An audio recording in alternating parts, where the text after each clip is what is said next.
ఇంత చేసిన మా మీడియా మిత్రులు అంటారు, అన్న మీకు పట్టు వచ్చినట్టు లేదు పరిపాలన మీద అని. పట్టు అంటే ఏందని నేను వాళ్ళు అడుగుతున్నా. ఓ ఇద్దరు మంత్రులను తీసి బయటపడేస్తానో, ఇద్దరు అధికారులను జైలుకు పంపిస్తానో పట్టు వచ్చినట్టు కాదు. ఉన్నోళ్ళందరినీ సమన్వయం చేసుకొని సమీకరించుకొని ఒక మంచి పరిపాలన అందిస్తేనే పట్టు వచ్చినట్టు. దానికి కొంత సమయం పడుతుంది. ఇరగొట్టడానికి ఎక్కువసేపు సమయం అక్కర్లేదు, కట్టడానికి చాలా సమయం పడుతుంది. అందరినీ కూడగట్టుకొని ఈ పరిపాలన ముందుకు తీసుకెళ్తున్నాము. అందులో భాగంగానే ఈరోజు మా శాసనసభ్యులు వస్తున్నారు.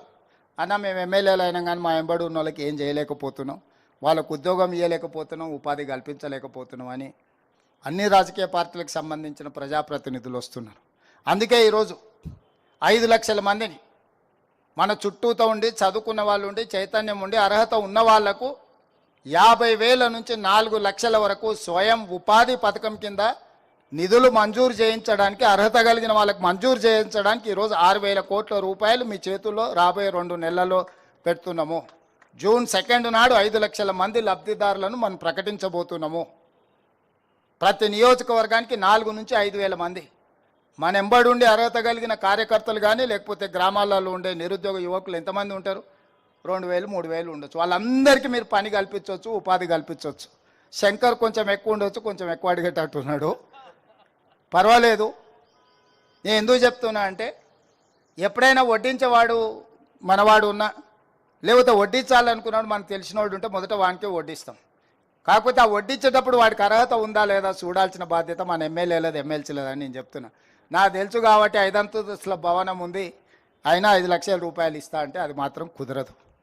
గతంలో అట్లా చేసిన వాళ్ళు ఎక్కడున్నారో మీరు చూసిరు. ఇప్పుడు మాత్రం అట్లా కుదరదని చెప్పి ఈ వేదిక మీద నుంచి మా సహచార మంత్రివర్గ సభ్యులకు, మా మిత్రులకు చెప్తున్నా. నిజమైన నిరుద్యోగ యువకులకి ఇది అందాలి, ఈ ప్రభుత్వం మీద విశ్వాసం కలగాలి.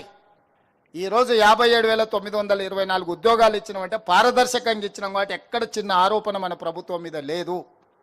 అదేవిధంగా 22,000 మంది టీచర్లకు 20 ఏండ్ల నుంచి ప్రమోషన్లు లేకుంటుంటే ఇచ్చినాం, చిన్న ఆరోపణ లేదు.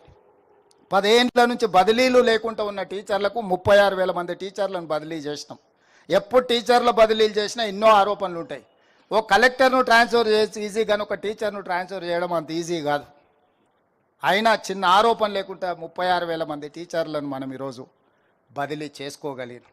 ప్రభుత్వంలో ఏళ్ళ కొద్దీ పేరుకపోయిన బదిలీలు అన్ని శాఖలల్లో మనం వచ్చిన తర్వాత బదిలీలు చేసినాం.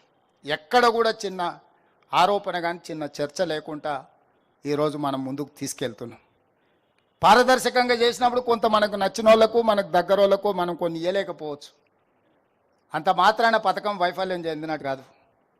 మనకు కావాల్సిన వాళ్ళకి ఇంకో రూపంలో రాజకీయంగా అవకాశాలు కల్పించండి. సర్పంచ్కో, ఎంపీటీసీకో, జడ్పీటీసీకో, ఎంపీపీకో రాజకీయ పదవులు ఇవ్వండి మన వాళ్ళు ఎవరైనా ఉంటే. కానీ పథకాలలో మాత్రం పారదర్శకంగా ఉండాలి. అప్పుడే ప్రజలకు మనం ఆదర్శవంతంగా ఉంటాం. ఆదర్శవంతమైన పరిపాలన అందించాల్సిన అవసరం మన మీద ఉన్నది.